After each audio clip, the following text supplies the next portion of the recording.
Yeah, hi, my name is Ahmed.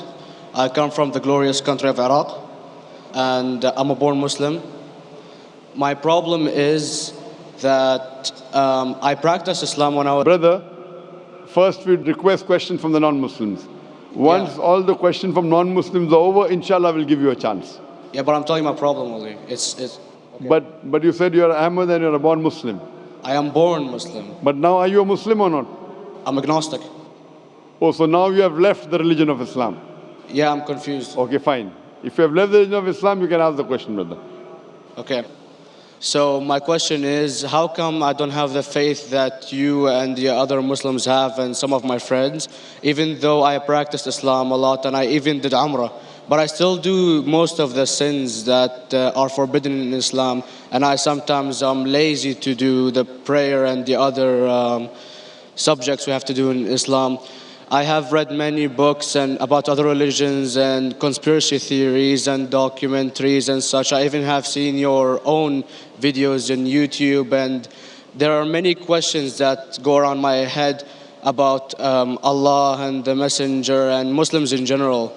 And basically, the most important question is, you said in one of your debates or questions that Allah is the creator and He's uncreated. But I have realized, how can the uncreated exist? And if He exists, how can we notice Him? How can we see Him or hear Him or feel Him or know of His existence if He's uncreated in our own dimension or so? That's one of the questions. Brother Ahmed said that he is a born Muslim. He comes from Iraq. He read the Quran, he read the books, but he commits many sins. He believes maybe sometimes he's agnostic and he's lazy for praying. Brother, before I answer your main question, if you do sins and if you are lazy for praying, that does not make you a non-Muslim. As long as you believe that praying is fard, sometimes you miss, it's a sin. It's a major sin that you sometimes don't pray, but that doesn't make you a non-Muslim. If you say praying is not required, then you're doing kufr. But if sometimes you do sin, sometimes minor sin, sometimes major sin, it is haram, it's forbidden, but that does not throw you outside the fold of Islam. There are sometimes waswasa of the shaitan asking you, you're a Muslim, but this is wrong in Islam, this is wrong. And it does deviate the person's mind. At that time, maybe your iman may be low. But these things should not make you consider that you're non-Muslim. Regarding a question that I mentioned in my speech, and you're right, that Almighty God is the creator, but He Himself is uncreated. You ask the question, how can the uncreated, how can we see the uncreated? And how it's possible. Allah subhanahu wa ta'ala is Khaliq, is the creator. And by definition, He's uncreated. Because normally people say that when they try and prove in logic that everything has a creator, who created this table, the carpenter, from where he got, from the tree, who created the tree, so it goes back to Allah. So when many of the people try to convince an atheist, they try and say that everything has a creator, and then they get trapped when the atheist asks him who created Allah. So if you hear my tapes, I never go that way. I ask the atheist that how did you come to know about the universe? How did you come to know about the functioning of the stars, of the sun? And he says, and goes back, that the creator. So it's the vice versa.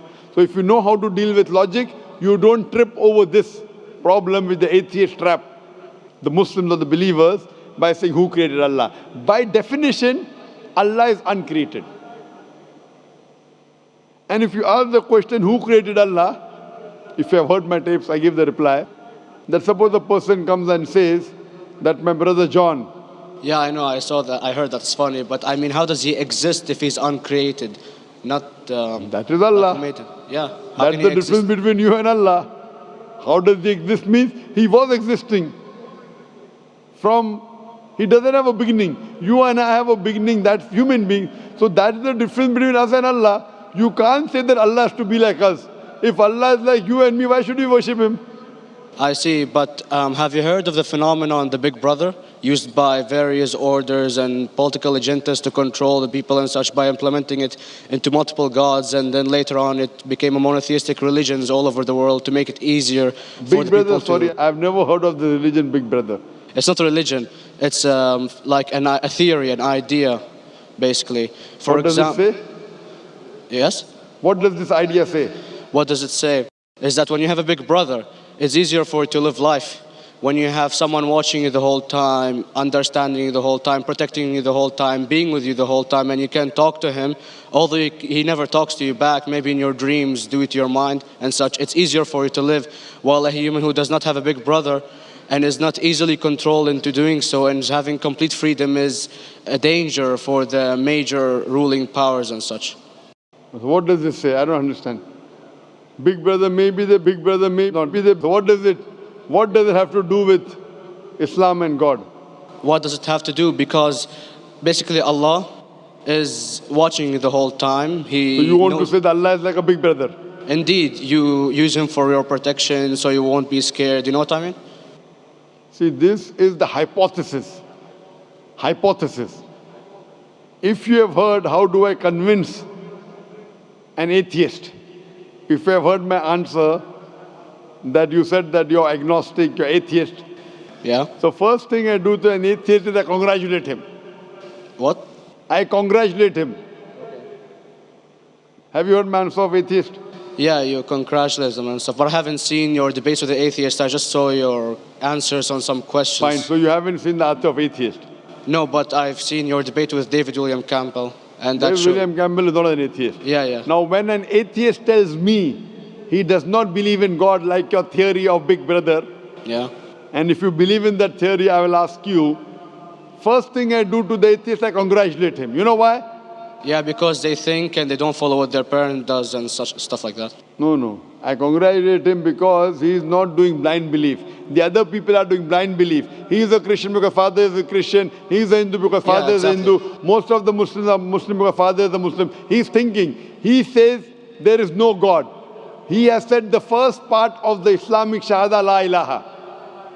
The reason I congratulate him is because he has said the first part of the Islamic Shahada, Islamic Creed, La ilaha. The only thing I have to do is illallah, which I shall do inshallah. So if you have heard my answer, an atheist becomes an atheist because he believes in science, he believes in logic.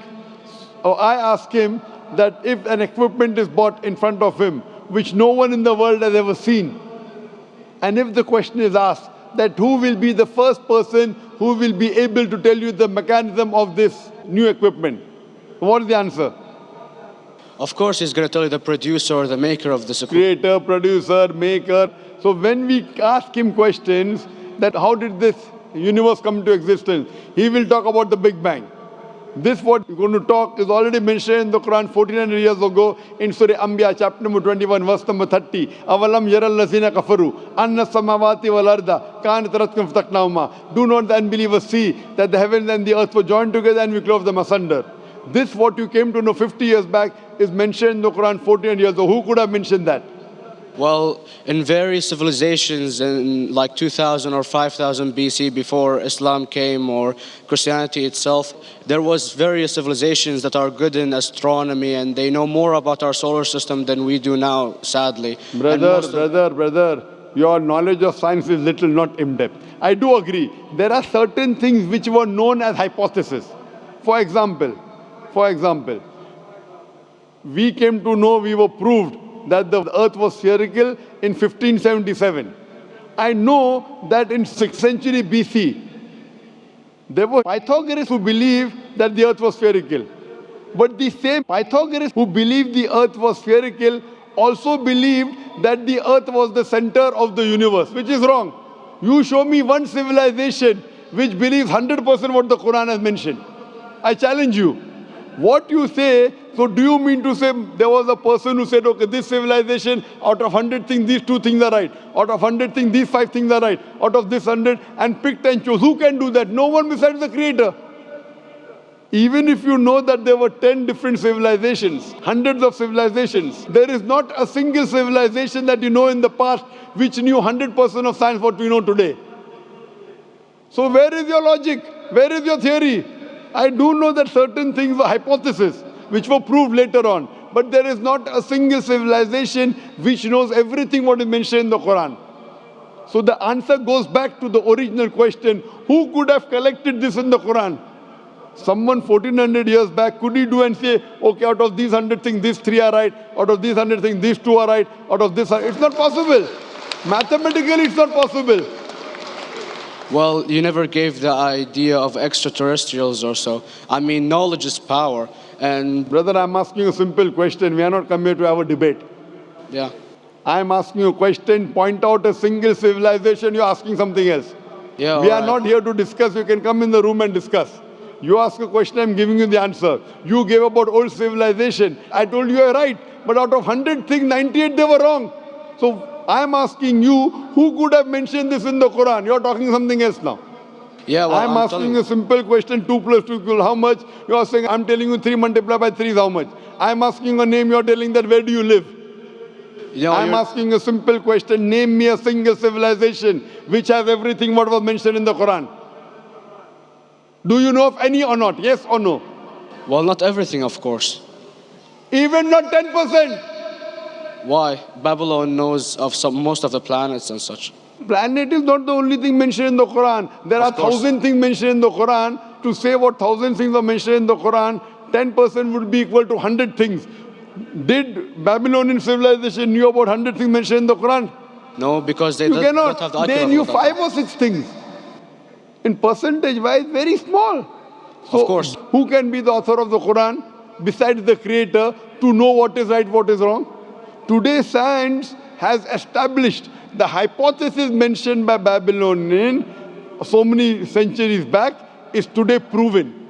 So these were hypotheses in the past, which out of them many have been rejected, some have been accepted. So to collect all which is 100% correct has to be from the creator and no one else. Hope that answers the question. Yeah.